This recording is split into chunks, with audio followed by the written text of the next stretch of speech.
अस्सलाम वालेकुम, कैसे हैं आप सब लोग। आज हम पेशावर का मशहूर रोश मटन बना रहे हैं। ये बहुत ही मज़ेदार रेसिपी है और सिंपल रेसिपी है। आइए रेसिपी शुरू करते हैं। पेशावर का मशहूर मटन रोश बना रहे हैं हम।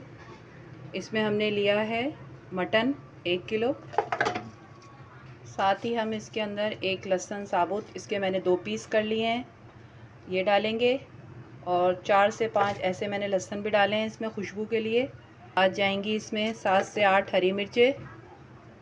अदरक डालेंगे चॉप करके। इसमें ज़्यादा मसाले नहीं डलते और बहुत टेस्टी बनता है। और 2 मैंने टमाटर लिए हैं, ऐसे इसके पीस बना के आप डाल लें। और इसके अंदर जाएगा नमक।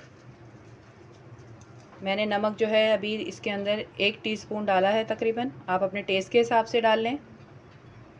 और 1 ही टीस्पून इसके अंदर जाएगी काली मिर्च। बस, इसमें और कोई मसाले और स्पाइसेस नहीं जाएंगे। और मैंने इसमें लिया है ऑयल, कुकिंग ऑयल लिया है 1/2 कप। और 2 कप इसमें हम पानी डालेंगे। पानी डालने के बाद इसको कवर करके हमने इसको मीडियम फ्लेम पे तकरीबन 2 घंटे के लिए इसको हम कुक करते हैं। ये देखिए हमारे 1.5 से 2 घंटे हो चुके हैं। और ये देखिए हमारा जो है रोश मटन तैयार है। ये बहुत ही इजी और आसान रेसिपी है। आइए इसको डिश आउट करते हैं और आपको दिखाते हैं।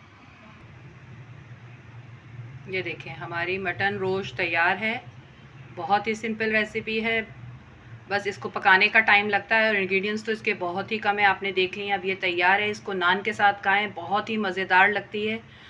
ईद की दावत पे आप इसको ज़रूर ट्राई करें। नए देखने वाले सब्सक्राइब करें, फ्रेंड एंड फैमिली में शेयर करें। मुझे इजाज़त दें, अपना बहुत बहुत ख्याल रखें। अस्सलामु अलैकुम।